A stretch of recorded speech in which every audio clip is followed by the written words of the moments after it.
রাস্তা হতে তুলে জনাব দিয়েছেন এই বেগম আম্মার হাতে। একটিবার বলুন জনাব, একটিবার বলুন, আমি কেমন করে সন্তান হয়ে আমি আমার মায়ের হাতে দীর্ঘ পাবো জনাব। তুমি এত সুন্দর নীতি কথা জানো, আমি আগে জানতাম না। তুমি কেন এই পৃথিবীর অনেকেই জানে, তাই কবি তার কবিতার ভাষায় লিখেছে, জননী জন্মভূমি সরকা দেবী গরিয়সী, যার আবিধানিক অর্থ মায়ের পায়ের নিচেই সন্তানের বেহেশ। কথায় আছে, উপায় নেই গোলাম হোসেন, হাত পা আমার চিকলে বাঁধা। জল্লাদ, তুমি জানো তোমার আম্মি জানের সঙ্গে আমি যে অঙ্গীকার করেছি, সেই অঙ্গীকারের সাক্ষী রেখেছে আমার এহকাল পরকালের বান্ধব আমার মুর্শিদ দয়াল জিন্দা পীর কালুগাজীকে।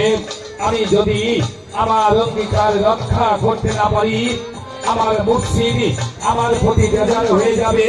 শুধু তাই নয়, আমার স্থান হবে ওই অন্ধকার জনাব না জনাব গো, আমি যখন রাস্তায় রাস্তায় কেঁদেছিলাম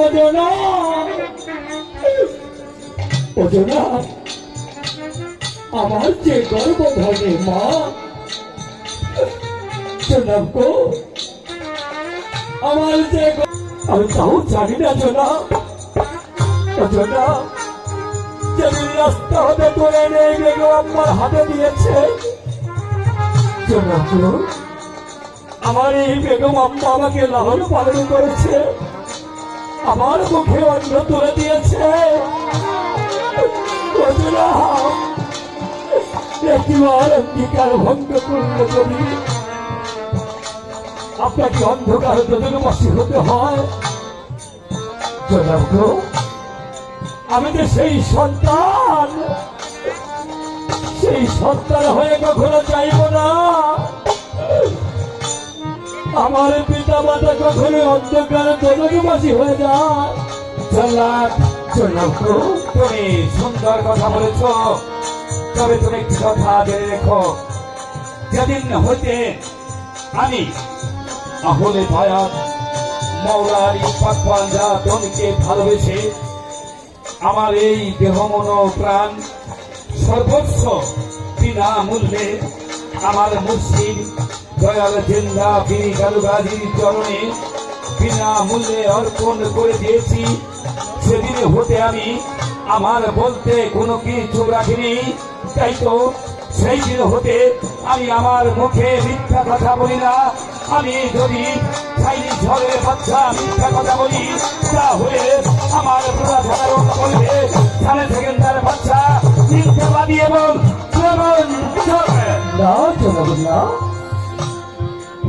আমি চাই না এই রাজ্যে পুরা সাধারণ আপনাকে মিথ্যাবাদী বলুক।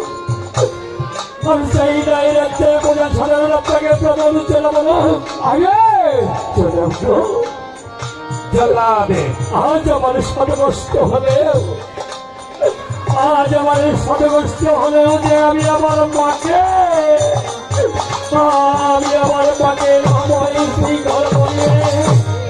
আমি যে আপনার সর্বমুখ হতে যাচ্ছে নিয়ে যাবো জনাব, সেই গ্রামের মনে নিয়ে যাও এখান থেকে। মাগো, তুমি একটিবারে হতভাগে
ধন্যবাদ।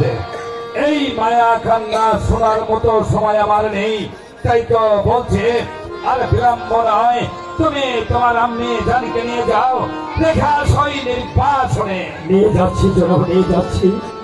মা গো, তুমি শতকা দিলেও যে এই প্রাসাদে থাকতে পারবে না মা। তুমি চলো বাবা জানলা মা। আমি তো চলেই যাবো বাবা। যাবার আগে আমি আমার স্বামীর চরণ তুমি মাথায় যেতে চাই বাবা। মা, তুমি এখানে অপেক্ষা করো ও মা, যে স্বামী তোমাকে প্রাসাদ থেকে দূর দূর করে তাড়িয়ে দিচ্ছে, আর তুমি সারা জীবনের জন্য চলে যাবে, আর যাবার সময় তুমি তোমার স্বামীর পদধূলি নিয়ে তারপরে যাবে মা। যাও মা, যাও, একটিবারে তুমি তোমার স্বামীর পদধূলি নিয়ে তারপর তুমি আমার সঙ্গে এসো মা, আমার সঙ্গে এসো। আমার স্বামী অনেক ছিল স্বামী। এই প্রাসাদ থেকে আমি আপনার সঙ্গে সংসার করে যাব। হ্যালো হ্যালো আমার স্বামী হ্যালো। আপনি হয়তো ভুলে গিয়েছেন স্বামী। ওই মেহেরবান খোদার কাছে কত আরাধনা করে আমরা দুজনে একটি সন্তান লাভ করে